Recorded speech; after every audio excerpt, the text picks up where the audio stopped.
No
presença.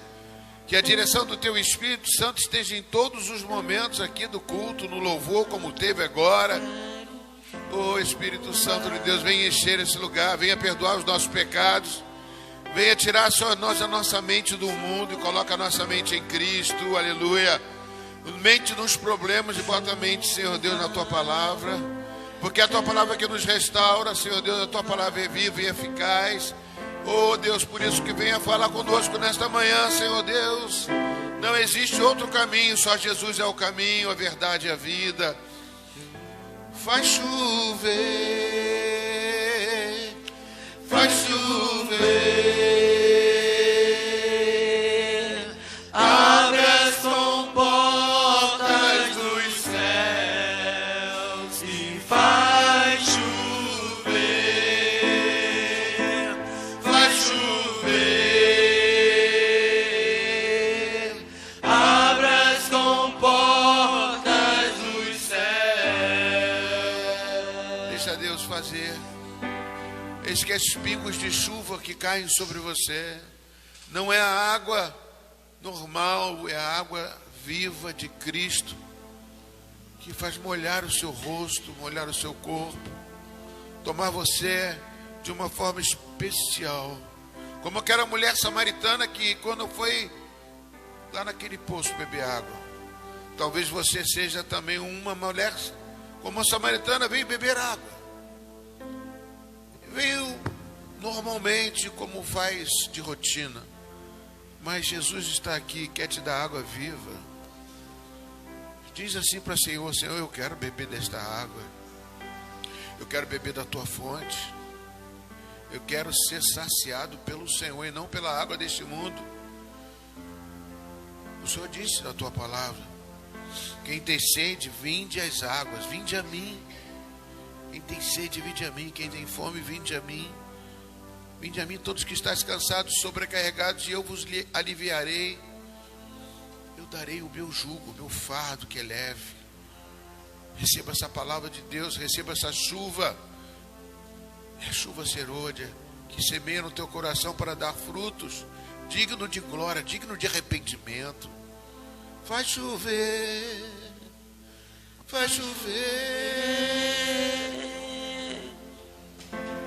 abre as comportas dos céus e faz chover. Pede isso ao Senhor, pede a Ele para chover, pede a Ele. Faz chover, oh, aleluia.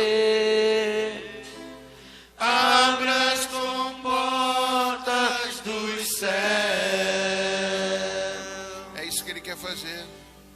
Ele não vai regar uma horta, Ele vai regar a sua vida. A sua vida é mais importante que uma horta. A horta Ele vai te dar.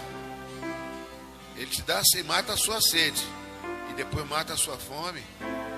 Ele não vai deixar você sozinho, não vai deixar você desamparado, nem desamparada. Não importa o problema que você esteja passando, eu estou aqui para te saciar, para te remediar. Eu sou Jesus, aquele que morreu na cruz, mas ressuscitei para você. Oh, oh, aleluia, Jesus. Santo é o teu nome, Senhor. Obrigado, Jesus. Você que está em casa, você que está recebendo também. Essa chuva não cai só na igreja, cai nos corações, nas vidas que abrem o coração. Eis que você abriu o seu coração e você está recebendo essa chuva. Faz chover, faz chover, abre as comportas dos céus e faz chover, faz chover, abre as comportas dos céus. Dê uma salva de palmas para esse Jesus. Como é maravilhoso. Parece que são respingos de chuva da vigília. A vigília teve muita chuva, serôdia e temporã, para que alimente a sua vida. Porque, amados, se nós alimentarmos das coisas desse mundo, nunca seremos saciados. Mas se alimentarmos do Espírito, da graça, do amor de Deus, isso nos fortalece. A gente não olha para o problema, sabe por quê? Porque a gente, quando não olha, é sinal que Deus está cuidando. Pensa bem, amados, como é que você pode cuidar de um problema que não está perto de você? Às vezes fica perto de você durante um período, mas depois está longe. E tem que ser solucionado numa justiça, numa saúde, num médico, um medicamento. O Senhor é aquele que sacia, que verdadeiramente está contigo e está com o teu problema. Ele faz chover em tudo quanto é lugar que Ele quer. Até onde a gente pensa que Ele não vai, Ele está chovendo lá também, para mudar uma situação que vai te influenciar, em nome de Jesus. Amém, queridos? É Deus. Às vezes a gente vem na escola dominical pensando que a gente vai receber só um ensino, mas Deus derrama também a sua glória, o seu poder, a sua unção. Só porque você está aqui, Ele faz coisas diferentes. Ele quer fazer coisas diferentes. Amém? A gente vai ler o texto, amados. A gente está lendo João 17. Evangelho de João 17, alguns versículos apenas.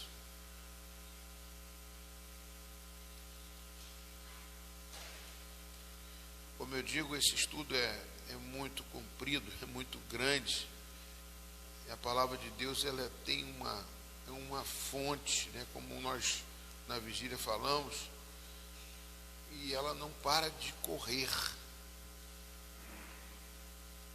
Quando fala correr, você fala de corrente, né? O Salmo 46 fala que de Deus é o rio, as correntes, né? Como diz mesmo, Salmo 46. Lê para mim aí, tá? Tiago vai botar lá, Salmo 46 primeiro. 46. Salmo 46 fala que... Está na página? Pode falar. 46, é o primeiro. Não, acho que é o versículo 3, vê se não.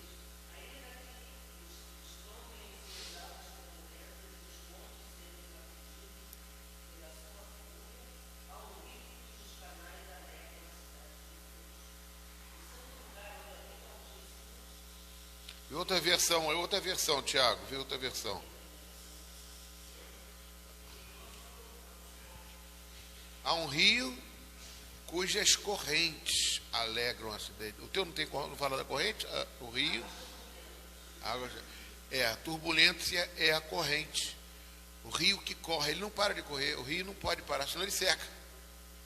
Então, o que é o rio? Ele diz que cujas correntes alegram a cidade de Deus. O que alegra é a corrente, é a turbulência, né? Como está na versão aqui.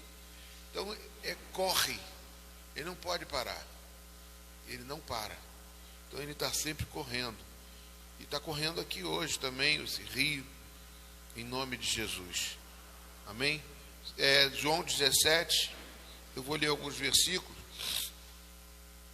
Versículo 12 em diante diz assim: quando eu estava com os discípulos, eu os guardava no teu nome, porque você me deste, e aí eu protegi eles. E nenhum deles se perdeu, exceto o filho da perdição, para que se cumprisse a Escritura. Mas agora eu vou para junto de ti, e isto falo no mundo, para que eles tenham o meu gozo completo em si mesmos.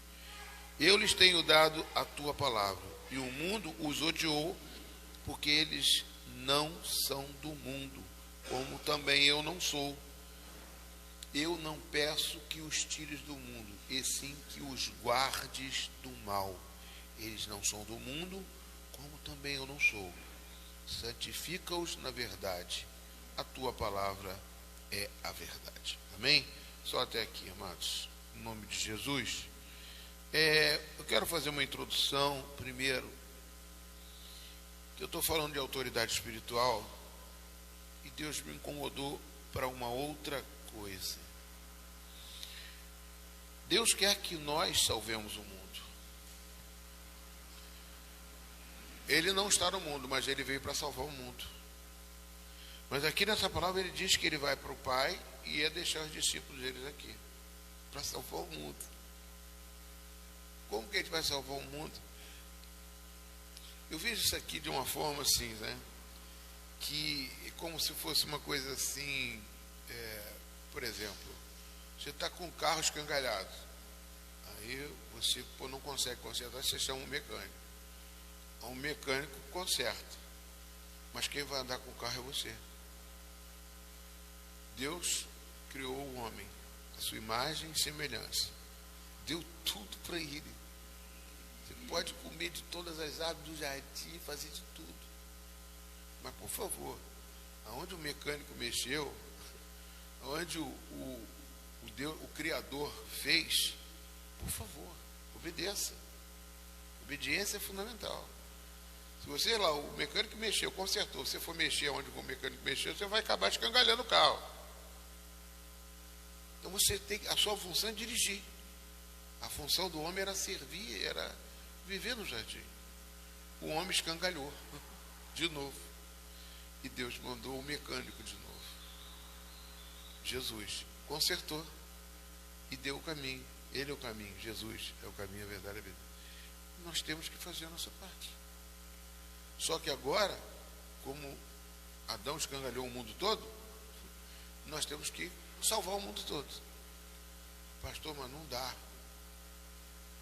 Se Jesus é o caminho, não é você que é o caminho.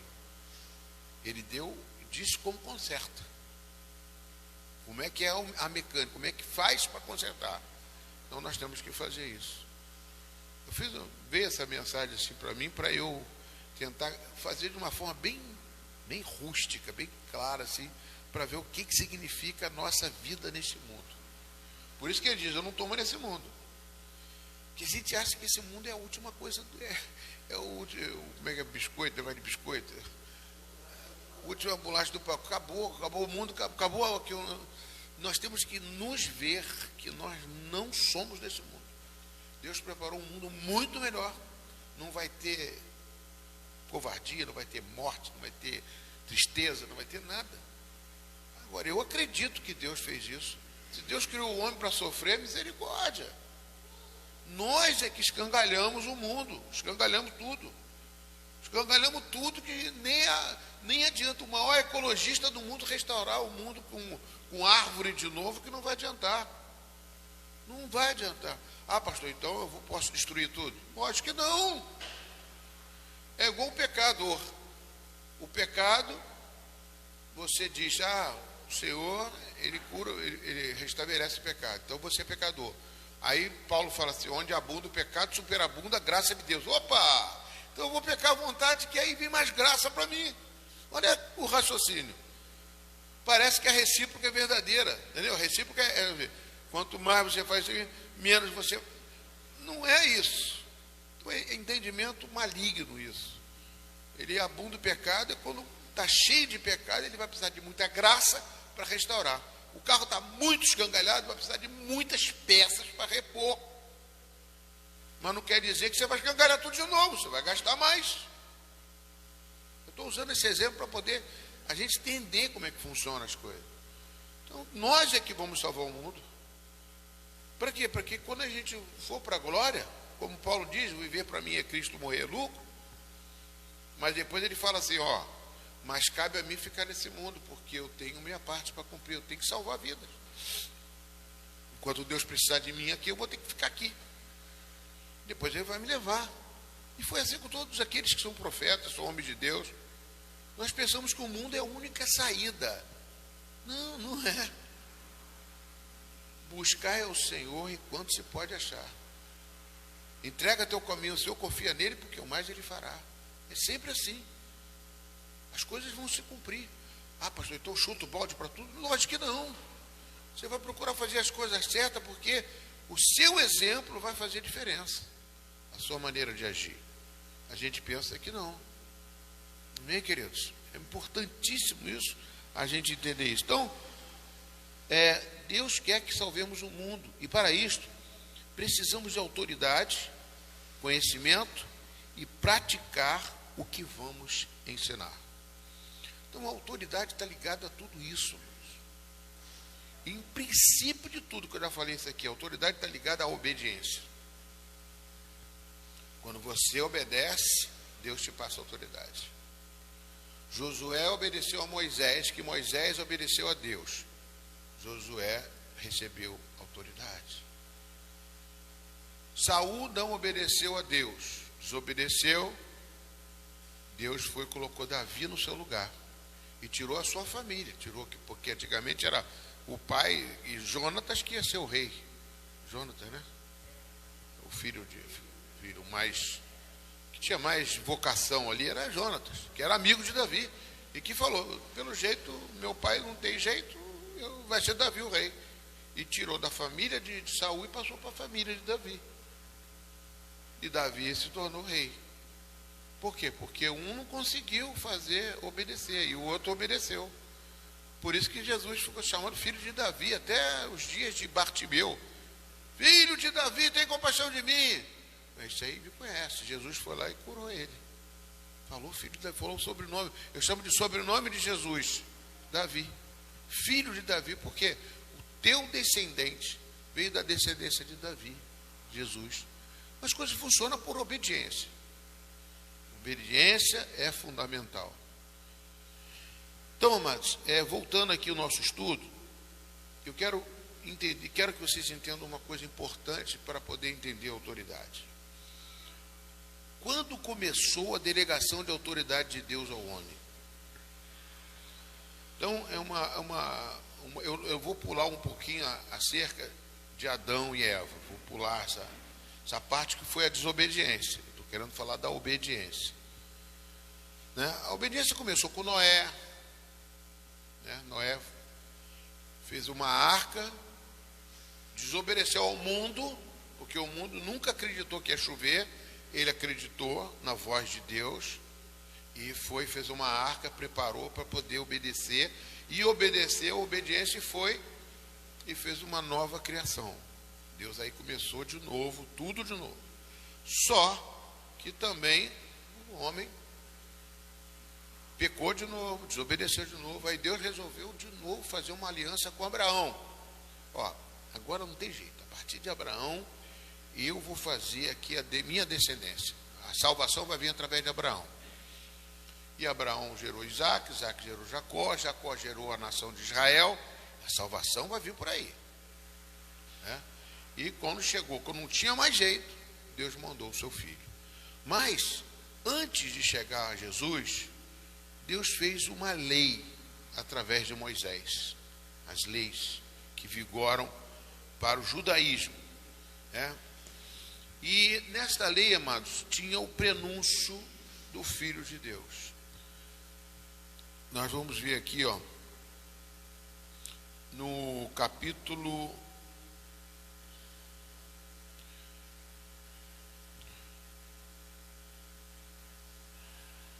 vamos ver primeiro Mateus. Quero ver para Mateus 27:51. Mateus 27:51, que também está em Marcos 15:38 e Lucas 23:15. Eu vou começar do Novo Testamento para puxar o Antigo Testamento. Mateus 27:51. O que diz aí? Eis que o véu do santuário se rasgou em duas partes, de alto a baixo. A terra tremeu e as rochas partiram. No momento da morte de Jesus, o véu foi rasgado de cima para baixo. Amém, queridos? Todos estão lendo aí? Né? Está tendo uma exposição que eu botei, texto que eu botei para vocês no grupo da Escola Dominical. Durante a vida de Jesus, o templo em Jerusalém era o centro da vida religiosa dos israelitas, /judeus, né? O templo era o local em que os sacrifícios de animais eram feitos e onde ocorria a adoração a Deus, seguindo a lei dada por Moisés. O livro de Hebreus, no capítulo 9, nos diz que no templo, um véu separava o compartimento mais sagrado do templo, chamado de Santo dos Santos, a habitação terrena da presença de Deus. Vou repetir, a habitação terrena da presença de Deus. Do resto do templo onde os homens frequentavam, isso significava que o homem era separado de Deus pelo pecado. Né? Temos isso aqui em Isaías 59, de 1 a 2, né? Que o pecado faz separação do homem com Deus. Apenas o sumo sacerdote tinha permissão de passar pelo véu uma vez por ano, de entrar na presença de Deus, representando Israel, e de fazer expiação pelos seus pecados. Levítico 16. Então, amados, aqui nós temos aqui, o que está acontecendo? Estou reportando aqui, para não ficar muito longo, né, ler todos esses textos, todos têm mais ou menos um conhecimento, mas em Hebreus, que eu estou vendo mais Novo Testamento, no capítulo 9, ele fala sobre isso. Antigamente, quando veio Moisés e instituiu a lei, ele fez um caminho do homem até Deus, né? Porque uma das coisas que o homem estava precisando é chegar até Deus. Até fez a torre de Babel, construindo uma torre para chegar, e ali foi pior do que eles estavam querendo chegar a Deus através do próprio conhecimento do homem. Mas não, se ele se afastou de Deus, quem tem que se aproximar do homem é Deus. Abriu, ou seja, dizer, eu te perdoo. Porque o homem se separou de Deus porque desobedeceu a Deus. Então, Deus quer reconciliar-se com o homem. Então, ó, eu vou oferecer aqui uma forma de você se reconciliar. Uma das formas de reconciliação, a primeira forma foi essa de Moisés, de você fazer a lei de que um animal imolado, o sangue dele imolado, o sacerdote uma vez por ano ia lá no templo, num local chamado Santos dos Santos, onde foi o templo que foi programado tudo por Deus, né, onde Deus se encontrava na terra para poder aspergir o sangue no altar, e ali o pecado dos homens seriam redimidos. E o que acontece? A nação de Israel estava em comunhão com Deus. Aí você vê todas aquelas passagens quando a nação de Israel pecava e vinha o inimigo e invadia Israel, e até que chegou um ponto que aconteceu o quê? O templo de Jerusalém foi invadido e destruído. Aí acabou o sacrifício. Acabou o sacrifício, porque o homem, a nação de Israel prevaricou, essa é a palavra. Não teve como Deus se reconciliar através da nação. A aliança que Deus fez com a nação de Israel não deu certo. Então Deus tinha que criar o plano de Deus, como diz Jó, nunca será frustrado. Porque ali ele abriu um espaço na lei, dizendo que o sangue de animais faria com que o perdão dos pecados dos homens. Aí vem quem? Cordeiro de Deus, que tira o pecado do mundo, que é Jesus Cristo. Estou fazendo uma coisa bem simples, bem ralinha, bem para entender. Então Deus usou aquele sacrifício, usou a lei para poder justificar o pecado do homem, para poder Deus abrir o caminho para que o homem possa ser resgatado do pecado e voltar ao paraíso. E voltar aquela primeira imagem, lá no princípio. Voltar de novo a ser como Adão, morar no paraíso. Inclusive o apóstolo Paulo, no capítulo 12, de 2 Coríntios, ele chegou a ter a visão do paraíso. Como se fosse assim, ó, esse é o caminho para a gente voltar para o paraíso. O plano de Deus é esse. Agora, pastor, mas como assim essa coisa está acontecendo, tudo isso? Aí você pode observar, deixa eu ver aqui que eu escrevi mais alguma coisa. Por isso, quando Jesus diz, está consumado, e entrega seu espírito, ali o sacrifício perfeito é realizado. Que não foi o sacrifício de animais, como diz em Hebreus, foi o sacrifício de Jesus, do próprio Filho de Deus. Filho do homem. O próprio homem resgatando o pecado que foi criado lá no paraíso. Por isso que também, em 1 Coríntios capítulo 15, diz que ele é o último Adão, ou o segundo Adão. Ele veio redimir o pecado que aconteceu. Então ele veio resgatar o nosso vínculo com Deus. Ele se tornou aqui o caminho. Ele abriu o céu de novo e teve esse contato. Deus começou a falar com o homem novamente, sem precisar do sacrifício de animais, sem precisar fazer nova aliança, porque a nova aliança, como diz assim, esta é a nova aliança com Cristo Jesus na cruz do Calvário. Então, amados, deixa eu continuar aqui. Entrega teu espírito, ali o sacrifício é perfeito e realizado. O véu que separava entre Deus e o povo é rasgado.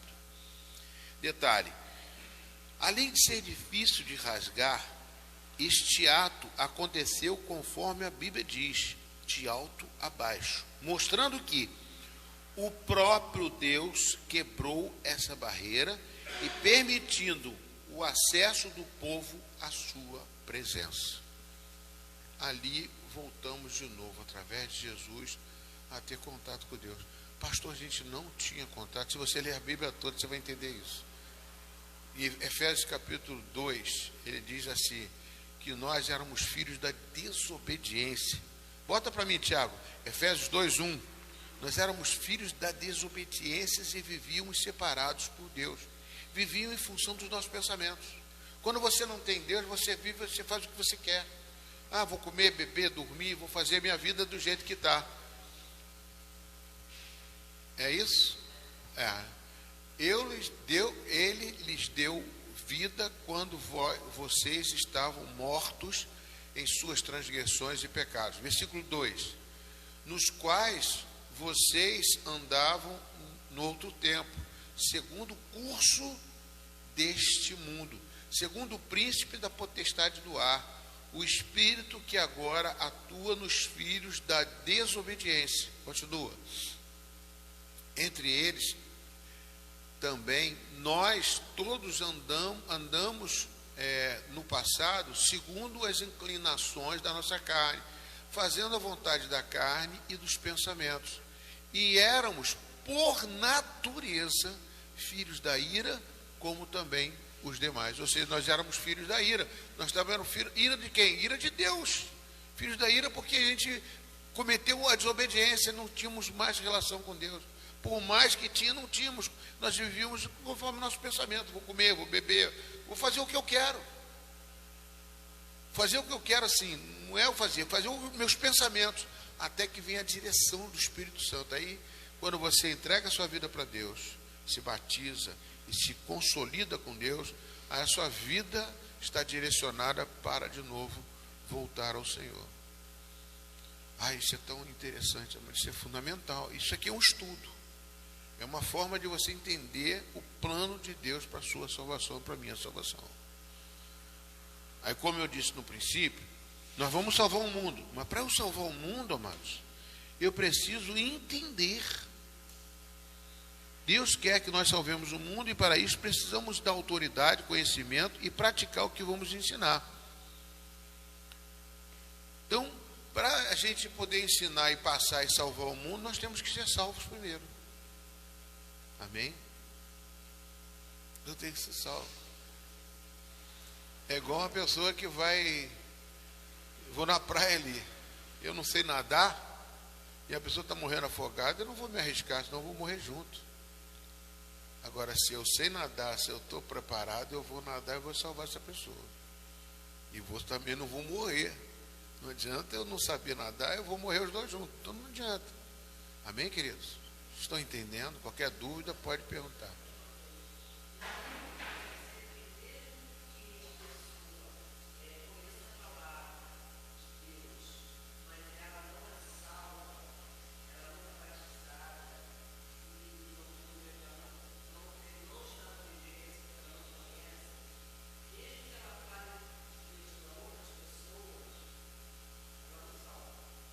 Não. Não. Ela pode dizer, por exemplo, tinha a mulher aquele Atos capítulo 16, tinha aquela mulher adivinhadora.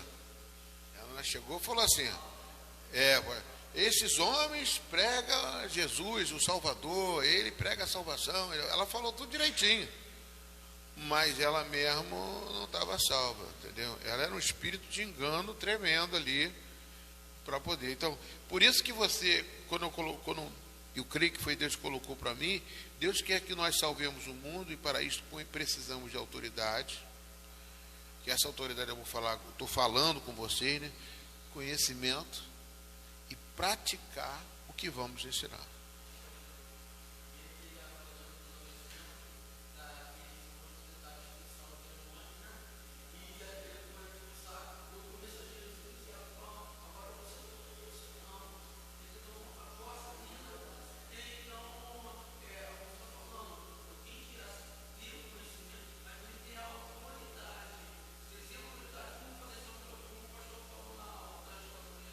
Foi isso mesmo.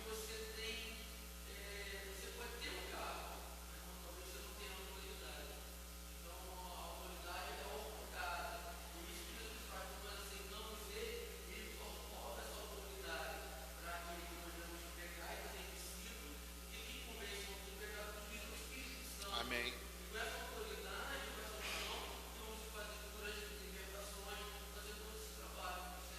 Amém. Glória a Deus. E não vale a pena, né? Você salvar uma pessoa e morrer. Acho que não tem lógica, né? Falando assim na parte carnal mesmo, uma coisa ilógica. Você não vai querer salvar os outros para se matar, entendeu? Quem já morreu no teu lugar foi Jesus. Então não precisa você morrer. Já teve um sacrifício. Deus não se agrada de sacrifícios tolos, sacrifícios banais, subir escada da penha, etc, misericórdia. Fazer sacrifícios que não vão te levar a lugar nenhum. Eu vou me sacrificar para quê? Eu vou jejuar, então eu não vou jejuar mais. Depende do propósito que você está jejuando. Geralmente a gente jejua, amados, é para nós mesmos. É porque nós estamos em pecado, nós estamos falhos. Você vai jejuar para outra pessoa? Você está jejuando para você ter uma posição, para você saber, para você se comportar direito, para você mudar suas ações, para você se fortalecer espiritualmente. Quem se fortalece é você. Você está jejuando na carne para poder receber do Espírito, para receber da palavra. Então o jejum é fundamental. Agora, jejum para você, se eu estou jejuando para que aquela pessoa se liberte. Você está jejuando, Deus vai ouvir a tua oração.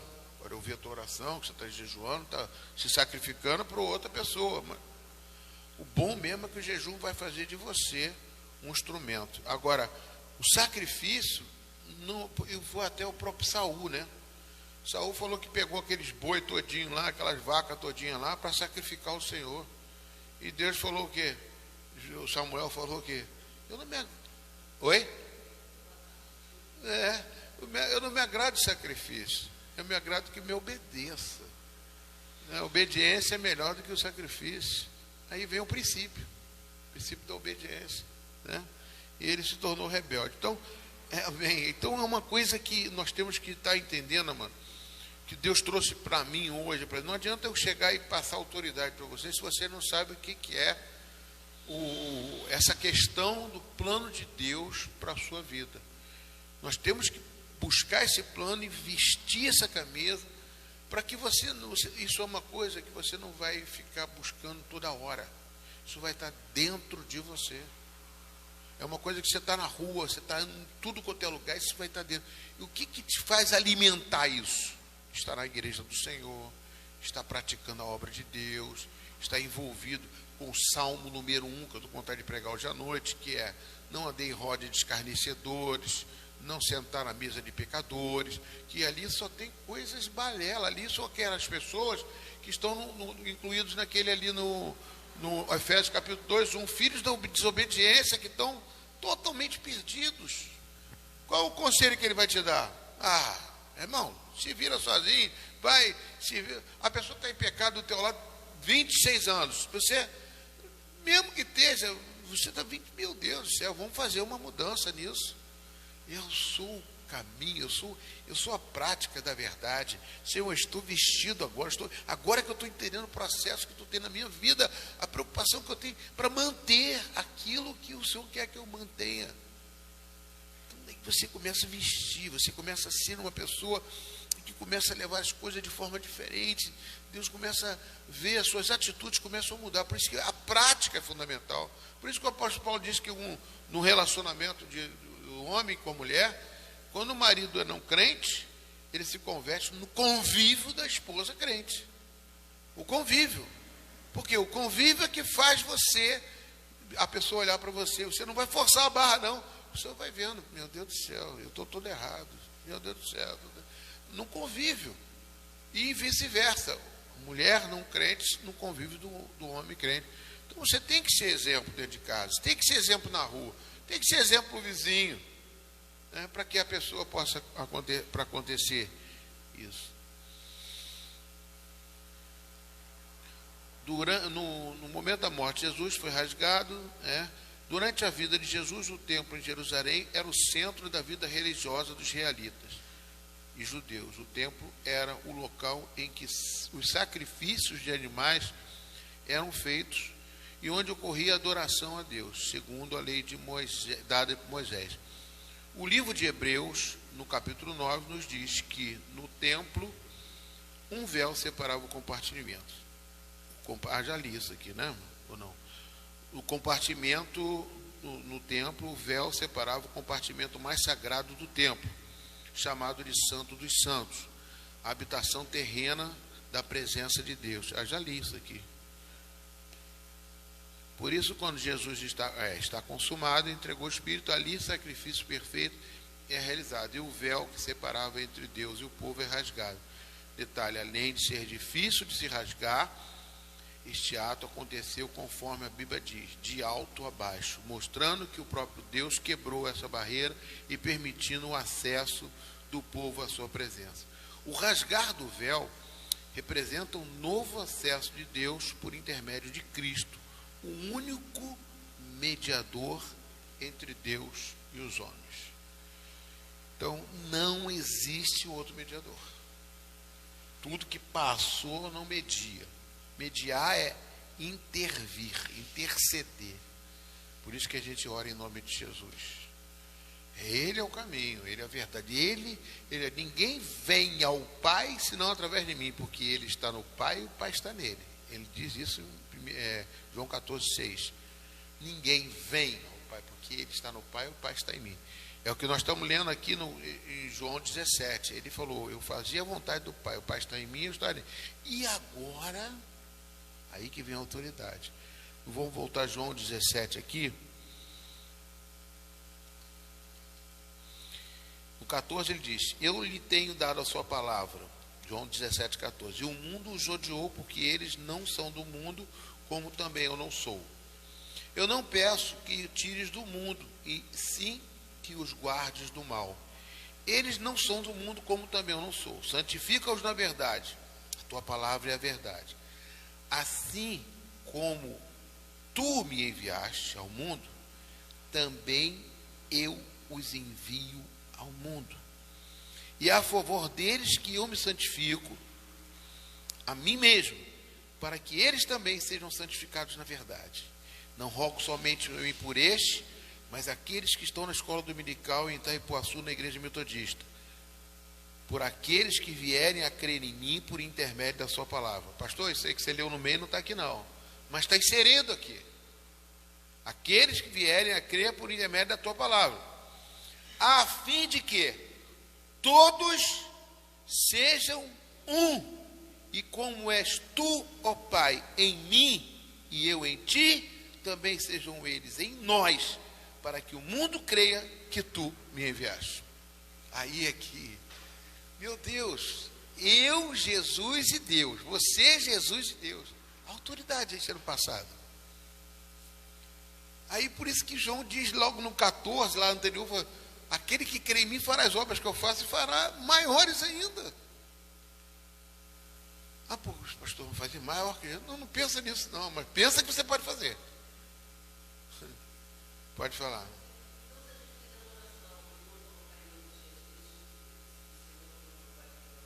Vai. Você já está inserido, você já é um com Deus. Agora eu vou falar assim, então nunca mais vou fazer. Aí já muda a figura. Aí você já está querendo provocar, tentar. Nós aprendemos assim, então vamos fazer assim. Mas uma vez que você esqueça alguma coisa, ele já sabe que, como o apóstolo Paulo diz em 1 Coríntios capítulo 12, aquele que não tem Jesus, quando cita o nome de Jesus, é anátema Jesus. É maldito. É maldito porque usa o nome de Jesus em vão. Agora, aquele, só se diz o nome de Jesus, aquele que é remido, que é lavado, que é o sangue, aquele que tem o separado para Deus. Que aí você já está dentro de você. Você está com Deus, Deus está em ti, e estão os três em um, e é uma coisa maravilhosa que eu não consigo ver. É como o videira, o ramo e os frutos. Nós somos os ramos, a videira está ligado um com o outro.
Interessante, né? Porque isso, inclusive eu conheço um judeu que eu estou evangelizando há um bom tempo, né?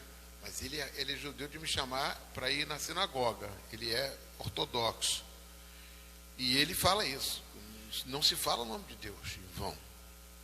Para valorizar aquilo que ele fez por você. É muito importante isso. Agora, lógico, infelizmente, não é por causa disso que você vai para o inferno, tá? A gente podendo evitar, com certeza evita, porque a coisa se tornou tão vulgarizada que hoje em dia você passa num botequim e você vê alguém falar assim, bêbado, o sangue de Jesus tem poder. Porque saiu da boca de quem? Deles? Da nossa. Por causa de nós, o nome de Jesus se tornou anátema, maldito. Por quê? Porque a gente fica falando coisas que não devemos falar em horas que não devemos dizer. Você pode ver, já vi bêbado falando isso. Já vi gente falando, falei, caramba, olha aí que me torceu mais ainda ver o nome de Jesus sendo vulgarizado. Né? Então a gente tem que valorizar em vez de vulgarizar. É a mesma coisa que você tem uma chave dentro de casa que vai abrir o cofre da sua casa. Você não vai mostrar para todo mundo e vai dar essa chave para todo mundo. O cofre da tua casa, o dinheiro que está ali, é uma coisa que está ali. Isso é uma chave que nós, que somos filhos de Deus, temos essa chave, que é o nome de Jesus, que abre qualquer porta neste mundo. É o nome de Jesus. Então a gente tem que valorizar aquilo que recebemos. Amém? Muito bom isso, muito boa. Então, amados, nós temos que estar entendendo, eu não sei se vocês entenderam, se não entendeu, pergunta não é nenhuma. E isso nós estamos passando, assim, estudando, dando conhecimento de palavra e autoridade. Poxa, se ler um texto como esse aqui e não perceber, como nós vamos estudar no discipulado, esse livro, esse texto aqui, eu vou estudar só esse texto aqui no discipulado. Lógico, eu acrescentei mais coisas para a gente estudar no discipulado, que vai começar dia 4. Inclusive, eu estou procurando estudar mais para poder passar mais. Por isso que eu estou passando até a escola dominical aqui também, para passar mais material no discipulado. E estou usando livros, né, para poder fazer com que esse material venha a ser... até a Carmen já estudou comigo, a Graciele já estudou comigo, aquele livro de Fazedor de Discípulos. né, que é um livro muito bom, que estuda só esse capítulo 17. Ele fala assim aqui, isto aqui é uma oração sacerdotal, mas é uma oração de prestação de contas. Eu acho muito bacana quando o Danilo Figueira, ele leu o Salmo 17, quando você, o João 17, lê isso, né, Danilo Figueira, que Deus te abençoe, tá, querido? Estou usando teu livro, que comprei teu livro, em nome de Jesus, sempre usei teu material, admiro o material do Danilo Figueira, já estudei, já tive palestra com ele.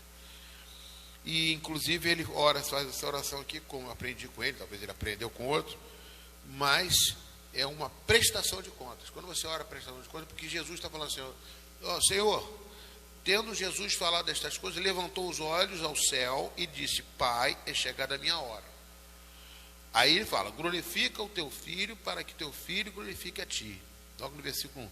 Assim como lhe conferiste autoridade sobre a vida de toda a carne, a fim de que ele conceda a vida eterna a todos os que lhe deste.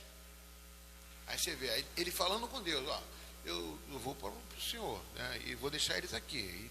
Então é uma prestação de conta. Eu santifiquei na verdade. Eles estão me ouvindo a palavra. Apenas aquele que, o Judas, né, que foi que não obedeceu, que é condenado, mas para que se cumprisse a Escritura. Então, Jesus é como se fosse uma prestação de contas. Ele não precisava fazer isso, mas ele fez isso, a prestação de conta, para eu e você estarmos entendendo isso. E dizendo que ele recebeu essa autoridade. E está passando essa autoridade para você, e para mim, e para a igreja. O apóstolo Paulo entendeu isso. Ele recebeu essa autoridade, ele entendeu isso. E nós precisamos entender. Agora, como nós vamos praticar isso, amados? É buscando, é batendo na porta. Como o próprio Mateus diz, batei, você bateu, Lucas também diz, Lucas capítulo 9, 11 versículo 9, Lucas 11, versículo 9, batei, abre aí, Lucas 11, 9, batei e abre-se-vos-á, buscai e achareis, a porta, onde você bate, ela vai se abrir. E aí ele fala sobre a questão de, se você pedir um pão, Deus não vai te dar um escorpião, Deus vai te dar o quê? O Espírito de Cristo, que é o Espírito Santo, para que ande com você todos os dias. Para quê? Para que esse Espírito Santo fazer que nem que sexta-feira aqui na vigília. Puxa, que maravilha. Teve batismo com fogo. Eu, pelo menos, eu já era batizado com fogo. Eu me senti de novo aquela presença poderosa, dancei aqui que nem Miriam. Só que nem Miriam não, que eu sou barrigudo. Miriam era magrinha, fininha, eu bolão, mas dancei na presença do Espírito, fiquei assim, sentia aquela glória. Olha que eu não sei fazer isso, fiz, porque Deus estava aqui, Deus tocou em todo mundo, foi uma coisa maravilhosa. Por quê? Nós precisamos disso. John Wesley, fundador do metodismo, ele não entendia muito bem isso, porque ele veio da igreja anglicana, e ele começou a ministrar nas ruas, e começou a ver manifestações, e aí ele aprendeu também, falou assim, meu Deus, essas manifestações é de Deus ou não é? Ele chamou até, na época, pessoas que faziam aquele negócio de hipnotismo, porque as pessoas caíram no poder. Tinham manifestações assim que uns pareciam mortos. Está no diário dele. Ele chamou os hipnotizadores, médicos, e mandou avaliar a pessoa. Portanto que ele era crítico de si próprio. Não era crítico de si próprio. Muito inteligente. Não tem nada, a pessoa está com o coração batendo, está tudo funcionando muito bem. O médico lá avaliou o hipnotismo, está tudo certinho. Então, aí ele orou para Deus e falou assim, Senhor, o que eu faço? Aí ele falou assim, ele sentiu de Deus que Deus falou com ele. Se essa pessoa levantar dando glória a Deus, é sinal que isso é coisa do Senhor que está trabalhando nessa vida. Não deu outra, levantou dando glória a Deus e ele viu que... Então Deus se manifesta. Ele quer curar você. Como médico aqui, ele é um médico dos médicos. E eu aprendi isso. Eu sei que acontece isso. Ah, mas todo mundo que cai no chão é endemoniado. De jeito nenhum. Tem gente que cai endemoniado, tem gente que não cai. Endemoniado é porque está sendo curado. Está sendo tratado. Agora, quando é que ele faz? Eu sei? Não. Eu não sou Deus. Ele está em mim, eu estou nele. A autoridade ele me deu. Agora, já tive experiências que foram coisas... E aí eu comecei a exercitar isso. Chamar a pessoa está aqui, isso eu aprendi com o pastor, eu fiz também. Falei, vou fazer também para ver se dá certo. A minha filha está lá não sei aonde, em casa, endemoniada. Ou bêbada, ou não sei o que, não sei. Ou drogada.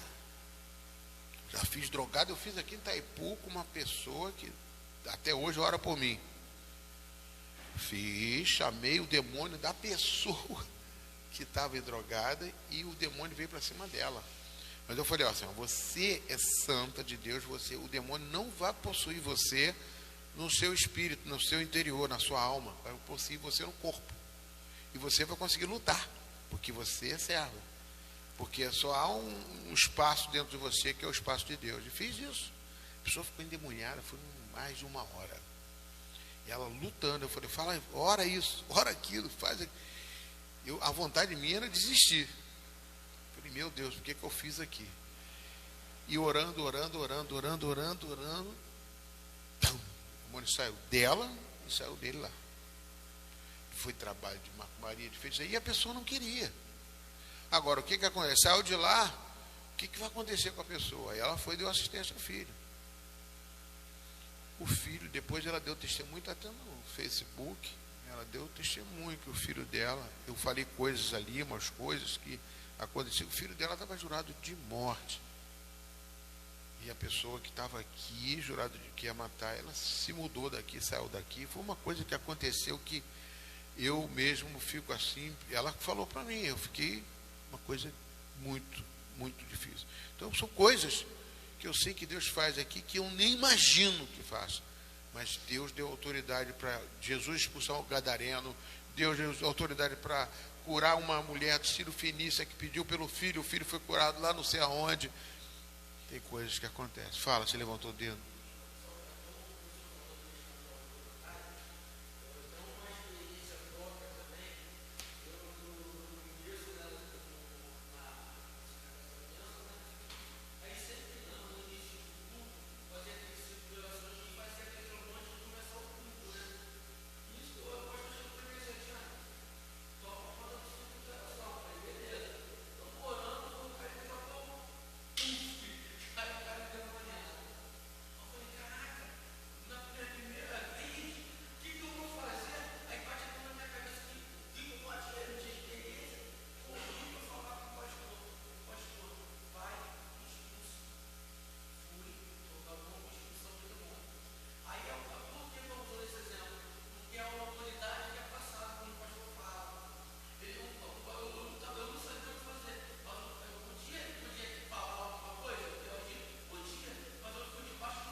Aleluia, glória a Deus. Amém, mano. Isso é fundamental. Isso é fundamental.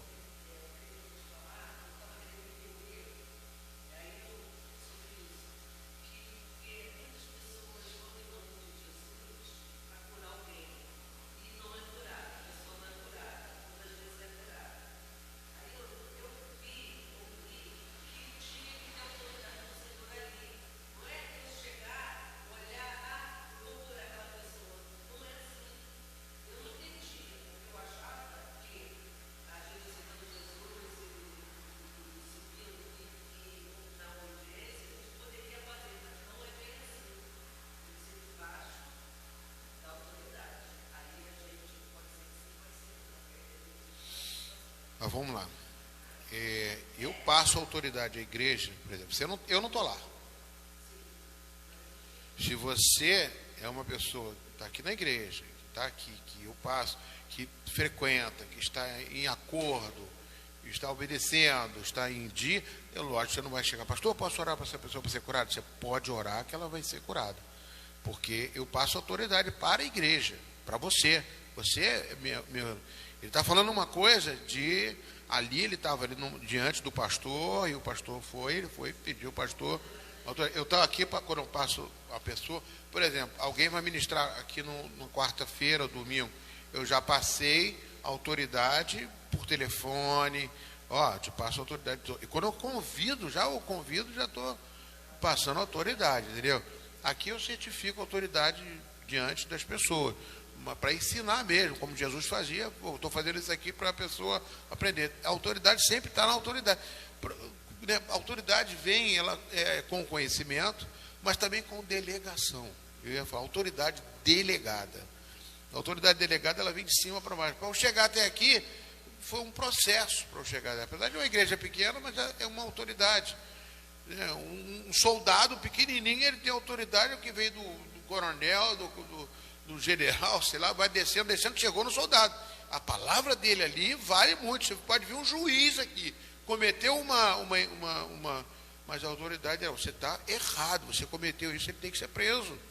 Entendeu? Não estou falando que vai acontecer de ser preso, eu não sei. Mas a autoridade é sobre o soldado. Não importa, não existe maior nem menor no reino de Deus. Você tem a autoridade de Cristo também para orar e curar, se eu não estiver próximo. Entendeu? Se o líder, às vezes teu líder está numa célula, alguma coisa, teu líder está na célula, você tem autoridade, ele sempre tem autoridade para orar, porque senão a coisa fica... Porque aonde você saiu daqui, você é a igreja do Senhor, né?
É uma coisa que é tipo uma ambulância do bombeiro.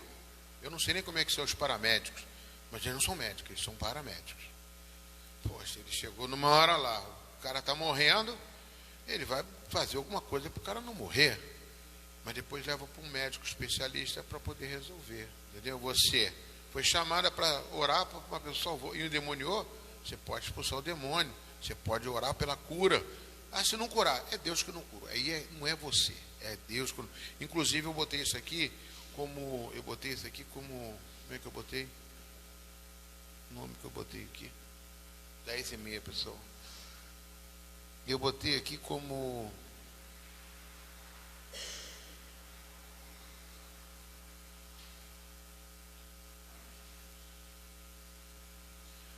Ai, meu Deus. Abuso de autoridade. Como abuso de autoridade. Uma pessoa às vezes ora para uma pessoa, até eu, pastor mesmo, eu oro, a pessoa não está curada. Eu vi isso agora há pouco tempo, foi um pastor falando mal do outro, aquele Sila Malafaia falando de um outro pastor, que é uma coisa assim. Aí a pessoa não foi curada, filmada. Aí ele orou, porque um monte de gente vendo, ele orou e não curou. A pessoa não levantou da cadeira, alguma coisa. A irmã não está com fé. Não brinca. É fácil falar isso, eu já vi muitas vezes isso. É mesmo, você precisa de mais fé. Você... Ele nunca ele não quer dizer que a oração dele nunca falha. Meu Deus do céu, a minha oração falha. Quem não cura, quem cura é Deus, se Ele quiser. Se não curou, não, a culpa é até minha, mais minha do que da pessoa. Entendeu? Isso é uma coisa que fundamental. Já viu Jesus orar e não curar? Não, todo mundo, Jesus orou, curou. Agora, não sei, teve uma que Jesus orou pelos olhos. Olha, até isso Jesus permitiu, né? Para cegar, a pessoa começou a enxergar a árvore, em vez de enxergar a gente, começou a enxergar a árvore em vez de pessoas. Falei, Jesus fez alguma coisa errada? Ou ela, a fé dela? Não, Jesus não falou nada, Jesus orou de novo e ela foi curada depois, começou a enxergar de novo. Mas Jesus quer dizer que é uma coisa que nós não somos Deus, mas nós estamos representando Ele aqui e nós temos a autoridade dele aqui. Por isso que nós somos um só.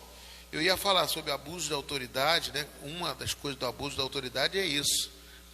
O Senhor Deus ordenou ao homem de toda a árvore do jardim não pode comer, mas da árvore do conhecimento do bem e do mal você não deve comer, porque no dia em que comer, não. Isso aqui eu botei assim: Eva não pediu autorização a Deus para comer da fruta, que Deus literalmente proibiu que comesse. Então a palavra de Deus está dizendo que não para comer, que não podia comer, né? Eu botei aqui no versículo posterior aqui, que não podia comer.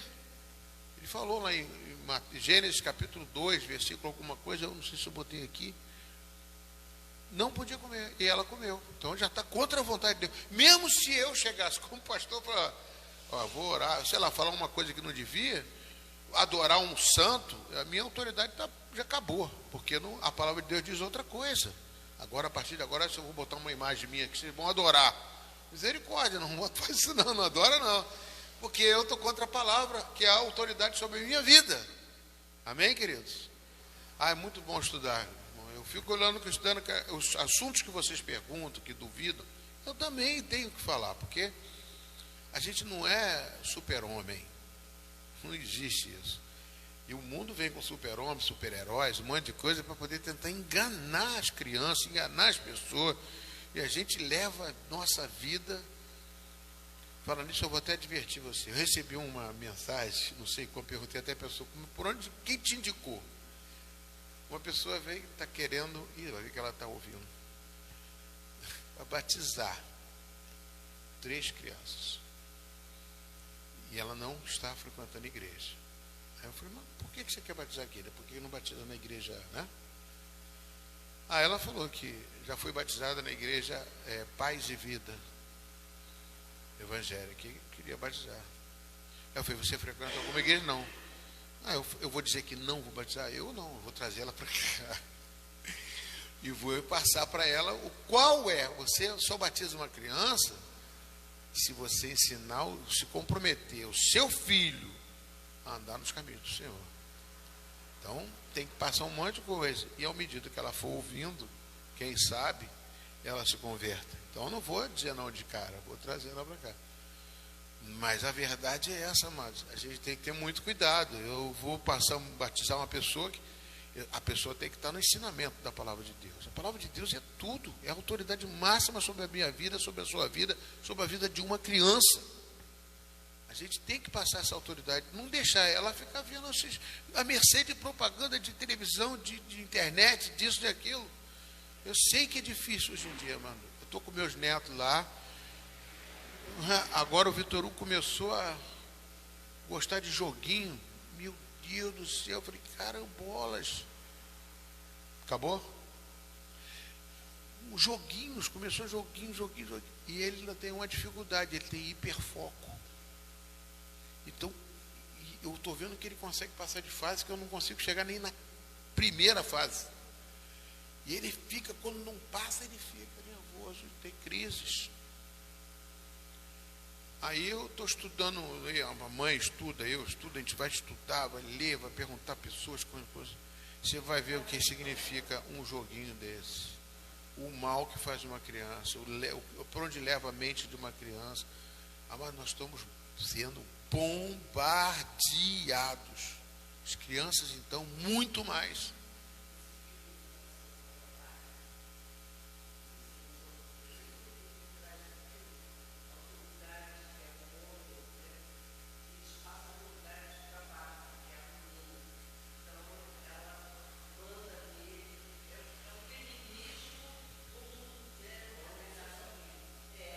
Pô, fala isso aqui que eu não... Você já viu o filme?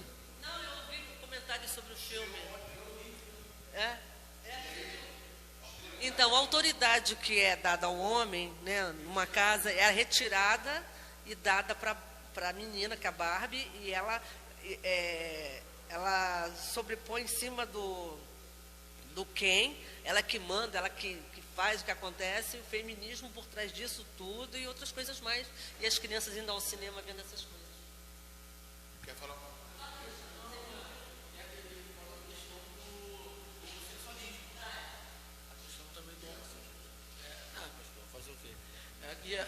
A questão da filme da Barbie é que quando ela sai do mundo de fictício dela, que ela vai para a realidade, que ela chega, ela acha que ela que fez um mundo melhor. Aí ela vê a realidade, que ela vai assim, eu quero falar com a presidenta, eu quero falar com a chefe da obra, tudo. Não é que não possa ter, mas na realidade ela fez como o jugo era invertido. Aí ela não se conteve até ela conseguir inverter de novo e ela tomar o domínio. Ela acabou com a moral, ela destruiu o sentimento dos homens do mundo dela para que ela fosse a maioral. Então, mas a tendência é essa. É uma coisa que você não tem, se você não controlar, a coisa vai acontecendo, vai mudando. Depois para tirar, meu amigo, é muito difícil. Se bem que o Senhor faz isso tudo. Então eu quero influenciar pessoas e crianças. Não quer bater, vem para cá, a gente vai falar, vamos conversar, vamos tentar. De repente vem mãe, vem pai, vem todo mundo junto e vamos conseguir. Por isso eu estou preparando até vocês, né, para isso.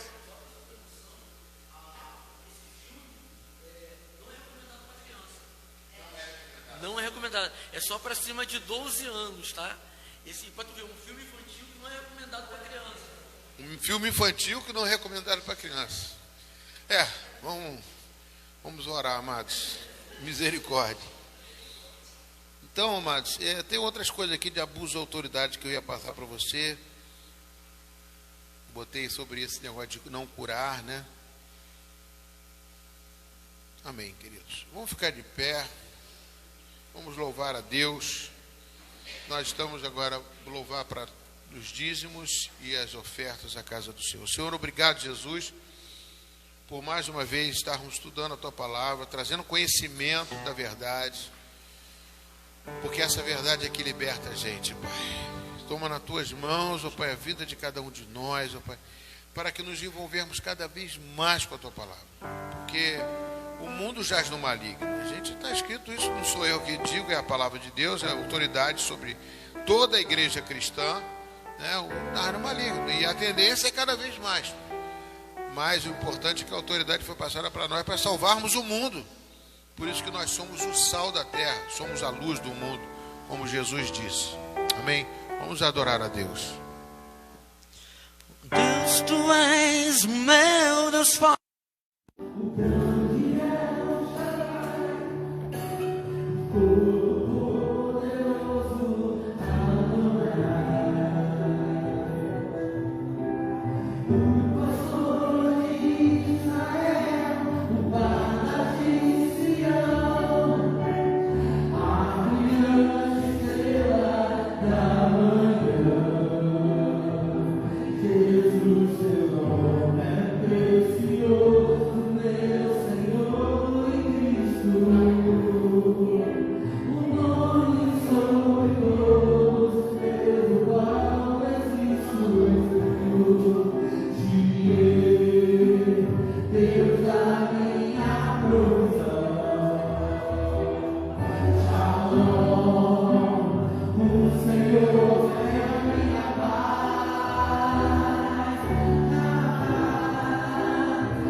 palavra, Senhor Deus, que o Senhor abre a janela dos céus e derrama bênção sem medida, Jesus, repreendendo o devorador, o destruidor, o migrador, o cortador, em nome de Jesus.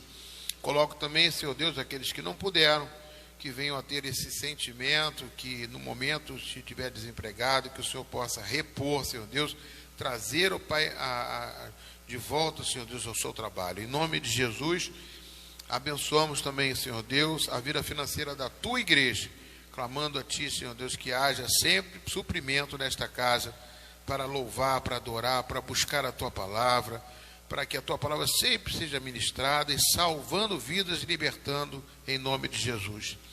Abençoo também para esses pedidos de oração, que o Senhor sabe, tem vidas aqui, Senhor Deus, que precisam ser curadas, libertas, pessoas, ó Pai, que precisam, Senhor Deus, abrir os seus olhos, tirar as escamas dos olhos, pessoas que estão enfermas nos hospitais ou não estão, Pai, nós colocamos as vidas das pessoas que aqui estão também no culto, Pai, em nome de Jesus, colocamos a tua igreja, colocamos, ó Pai, a nossa nação, colocamos, ó Pai, também, Senhor Deus, em nome de Jesus, que o poder legislativo, judiciário e executivo nas tuas mãos da nossa nação, colocamos tudo em tuas mãos, ó Pai, o nosso município de Maricá, pedindo a tua bênção, em nome de Jesus. Fica conosco, ó Pai, em nome de Jesus. Amém. Que a graça do nosso Senhor e Salvador Jesus Cristo, o amor de Deus, nosso Pai, e a plena e total comunhão do Espírito Santo de Deus seja contigo hoje, amanhã e todos os dias da sua vida. Vão em paz e que o Senhor muito vos abençoe. Pode bater palmas para Jesus. Aleluia.